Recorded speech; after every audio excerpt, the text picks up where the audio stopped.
Bueno, César, cuéntanos esta investigación que hoy día sale publicada en la revista que diriges. ¿Qué han encontrado? ¿Qué hay detrás? ¿Tú qué consideras que hay detrás de esta matanza ocurrida en la semana en el BRA, en el Perú? No hay precisión determinada sobre la autoría, pero lo que sí podemos decir es que la versión oficial fue maliciosamente prematura, desinformada y políticamente interesada, porque esto es parte de la campaña de la señora Fujimori, que usando esta matanza ha pretendido anexar el nombre de su rival, del señor Castillo, con el terrorismo asesino que vivimos en los años 80. Todos los testigos encuestados opinan lo mismo. No es el estilo de matar, suena horrible la frase, pero así es, no es el estilo de matar de Sendero Luminoso. Luego hay un panfleto que solo nombra a Keiko Fujimori como enemiga del pueblo, cuando todos sabemos que el verdadero enemigo de Sendero es Pedro Castillo, porque Pedro Castillo es el marxista-leninista aburguesado que se somete a las elecciones, que traiciona al marxismo y al leninismo sobre todo, y que es parte del show electoral que Sendero denigra y Sendero ataca. No olvidemos que Sendero nació el 18 de junio de 1980 en Chuchi, quemando ánforas, precisamente sentando el precedente de que para Sendero las elecciones son burguesas y siempre reprobables. Y luego hay una serie de otros indicios ya de tipo, digamos, anecdótico, que son interesantes para cualquier investigador policial. Por ejemplo, el uso de motocicletas. Esta gente ha ido, los asesinos, han ido en motocicletas y se han retirado en motocicletas, casi como una especie de crimen delivery.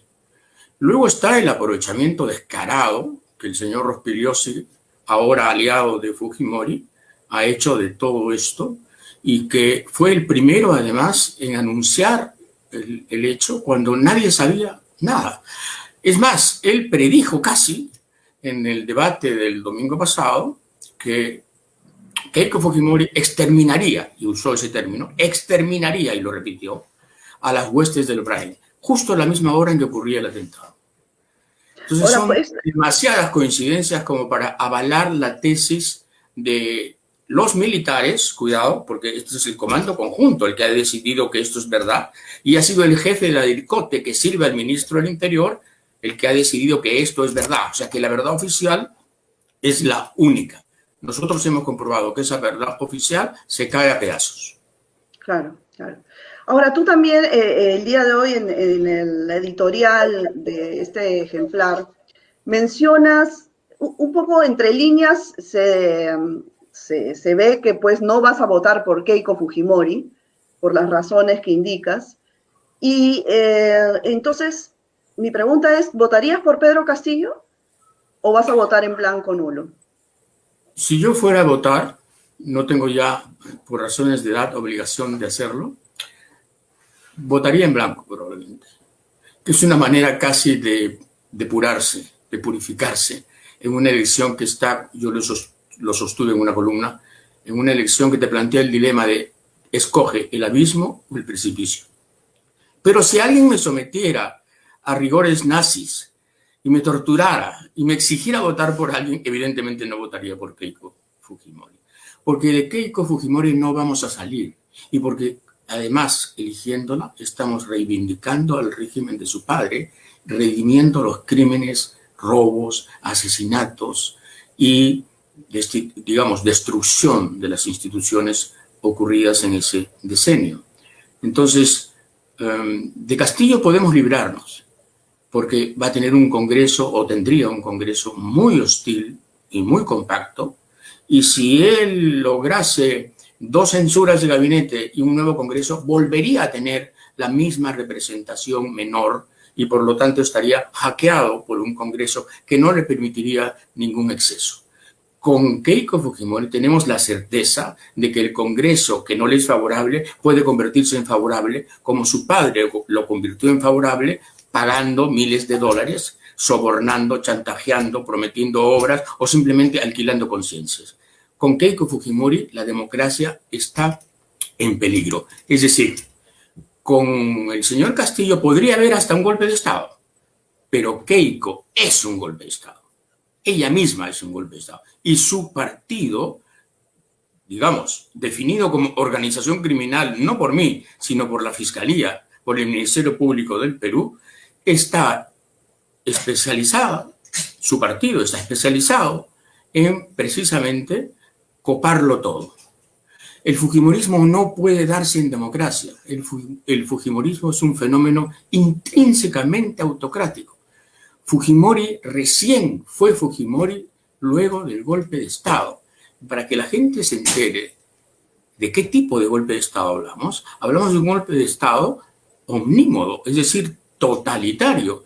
Con Fujimori no hubo Congreso, no hubo Contraloría, no hubo Fiscalía, no hubo Tribunal Constitucional, no hubo ninguna instancia de contrapeso que subsistiera o que sobreviviera a su raza. El Poder Judicial estaba tan uncido al carromato de la dictadura que hubo juicios famosos y además célebres por el monto financiero que implicaba, que se decidieron en la oficina de Vladimiro Montesinos. Es decir, la propiedad de la mina Yanacocha, la mina de oro más grande del Perú, se decidió en el Servicio de Inteligencia Nacional cuando el señor Montesinos chantajeó a un vocal supremo para que votara en favor de un rico peruano que ahora, por supuesto, hace campaña por Fujimori. Entonces, claro, hablamos de algo muy siniestro que la prensa aquí calla y que la prensa conservadora en general de América Latina también silencia. Sí, justamente hablas del comercio que ha puesto en toda la historia de la República del Perú a los presidentes desde que se inició. Yo quiero mostrar esta carátula del día de hoy. Dice, Castillo plantea una confiscación de ahorros de los afiliados de la AFP. Esto es una verdad tergiversada, porque esto no es lo que ha dicho Castillo, pero sí, pues han jugado siempre... digamos que podría decirse que es un terrorismo mediático el que viene realizando el grupo o liderando el Grupo del Comercio en esta campaña, en cuanto a atacar al candidato que no representa la continuidad del sistema. ¿Tú qué opinas, César, al respecto? ¿Coincides en este adjetivo tan fuerte o no llegarías a decir que acá se está haciendo terrorismo mediático? Coincido plenamente, ¿no? Y además, cuando hablamos del Grupo del Comercio, quizás algunos amigos del extranjero piensan que es un grupo, un grupete, uno más. El Grupo del Comercio controla el 80% de los kioscos, es decir, de la prensa escrita. De 10 periódicos que tú ves en un kiosco, 8 pertenecen al Grupo del Comercio. Y tiene el canal más visto de cable y el canal abierto comercialmente más grande del país. Es un transatlántico. Y entonces la campaña que ha hecho el comercio es de una suciedad francamente poco comparable. Solo el Mercurio con Allende podría, digamos, nivelársele, competir, ¿no? en infamia. Pero tú has mostrado un titular de lo más señorial, de un diario de lo más pituco. No, hay miembros de la sociedad del comercio, del Grupo del Comercio, que no son tan elegantes, ¿no? Y que abiertamente dicen que Castillo es terrorismo puro y duro y que lo que se viene es el apocalipsis. Y lo dicen todos los días. Es decir, la campaña ha sido no una campaña para, digamos, presentar el programa de Keiko como el mejor, el más viable, el más sostenible, sino para demoler, para destruir al adversario. Una campaña feroz que además cubre radio, televisión y periódicos.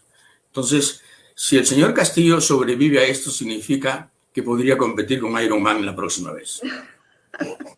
Bueno, pero esta campaña del terruqueo, que además viene de varias elecciones atrás, ya no influye en la ciudadanía. Vemos que no influye y lo vemos en los resultados de las últimas encuestas. Ahora, bueno, según Datum ya hay un empate técnico, cualquier cosa puede pasar, ¿no? Pero Entonces sí influye, cuidado, sí influye, porque los 2,9 puntos de porcentaje que ha perdido Castillo, eso es la campaña. Es que la ferocidad de la campaña no se entiende si no acumulas los datos.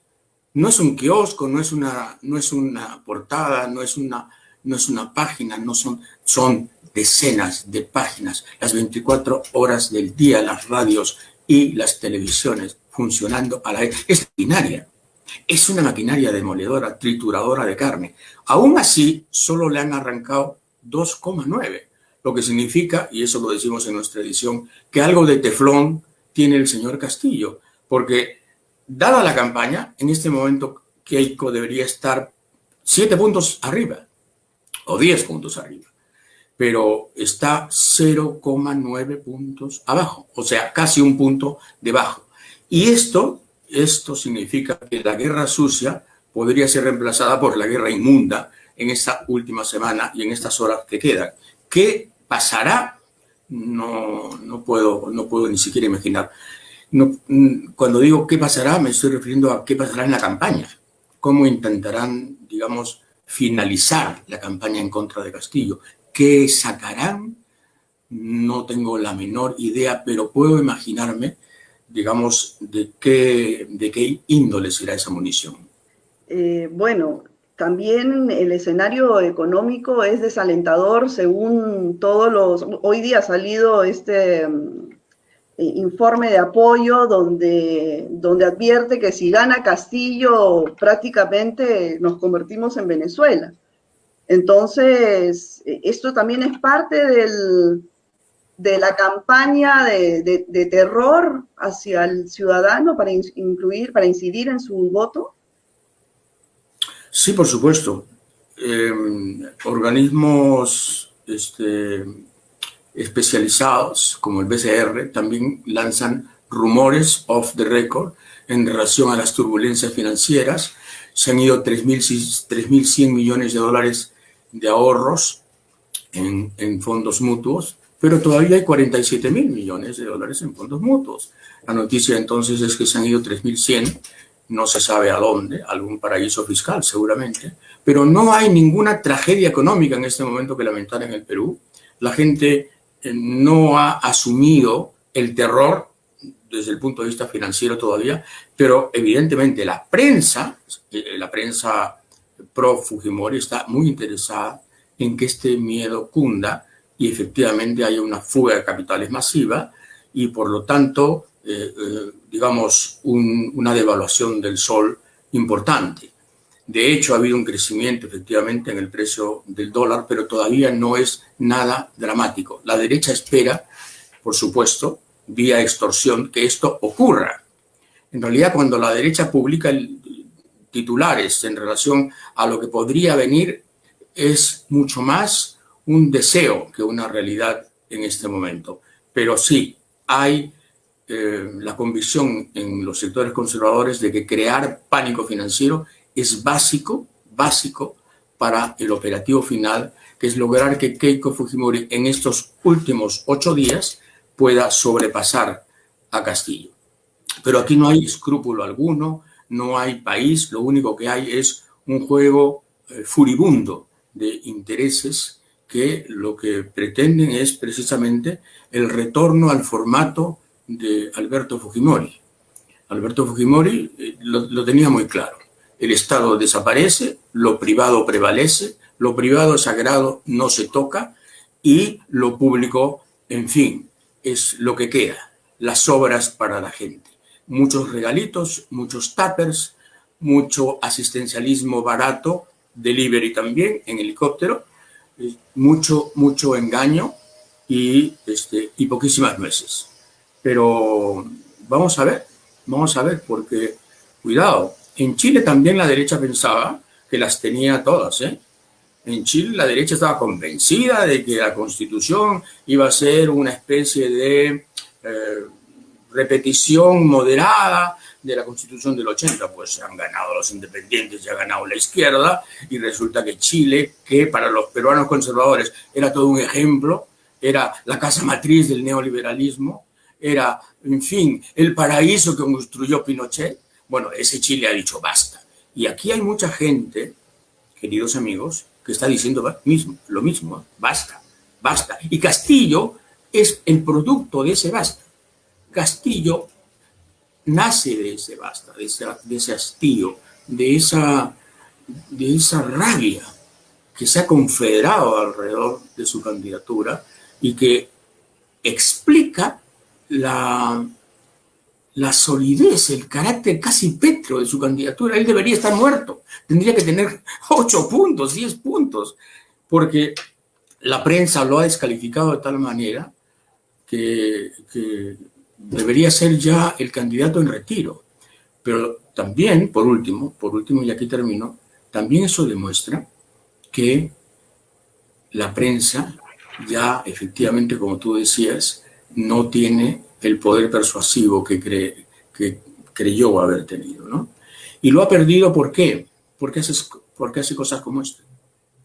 Porque se somete a, digamos, sesgos tan descarados que lo único que hace es alcanzar el desprestigio. Así es. Y en el caso de, bueno, ganase Castillo o Fujimori, ¿tú crees que la crisis de gobernabilidad que venimos arrastrando desde hace varios años se frene en algún momento, ya sea con Castillo o con Fujimori, o con Keiko Fujimori? ¿Crees que más bien podamos acercarnos a lo que está sucediendo hoy día en Colombia?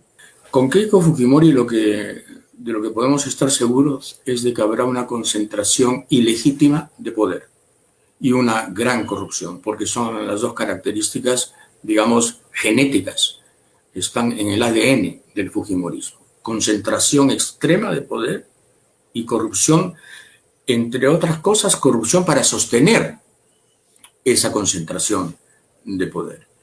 Y con el señor Castillo no podemos estar seguros de una gestión eficiente, por supuesto que no.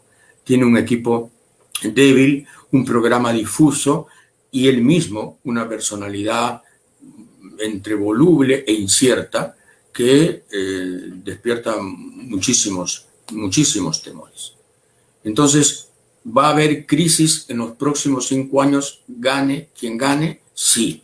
¿Esa crisis va a ser aún más aguda que la que hemos pasado? Es casi seguro que sí. Hay una crisis de gobernabilidad en el Perú que nace de un sistema de gobierno excesivamente presidencial en algunos aspectos y excesivamente parlamentario en otros.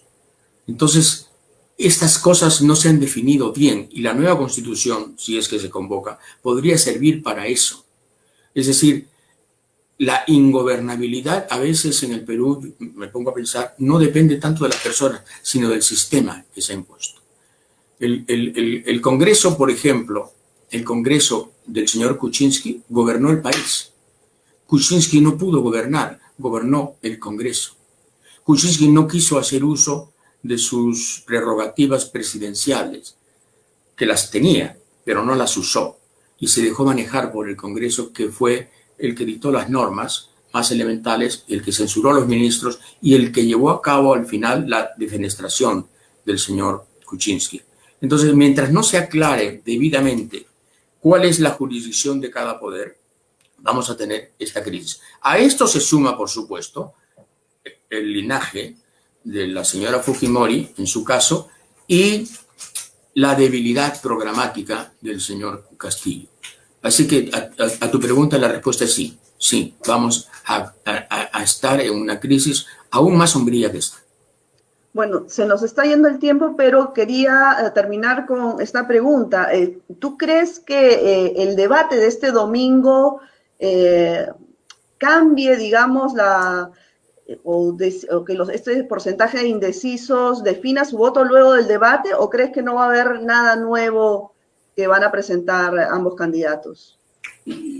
Yo creo que los que van a votar por la señora Fujimori no van a cambiar un ápice, y lo mismo va a pasar con el voto férreo y duro que tiene el señor Castillo. Pero efectivamente podría suceder que algunos indecisos tomen una decisión después de ver el debate. Ahora, yo no espero mucho el debate, porque al final el debate es una confrontación escénica, en donde todo está muy limitado y donde no hay verdaderamente debate, sino dos monólogos mutuamente agresivos que se escuchan en paralelo. Pero, digamos, interacción de vida no existe. La señora Fujimori va a repetir el programa, digamos, terapéutico con el que piensa salvar al Perú, que lo repiten sus candidatos y sus ministros potenciales, y el señor Castillo ojalá que por lo menos tenga la amabilidad de romper con quien ha hecho más daño a su candidatura, que es su aliado y amigo, Vladimir Cerrón, el jefe del partido que el señor Castillo representa por casualidad. El señor Cerrón ha hecho todo lo posible por sabotear la candidatura del señor Castillo, y ya es hora de que el señor Cerrón, hombre, de varios pasos al costado, tantos pasos al costado que ojalá se caiga por un abismo.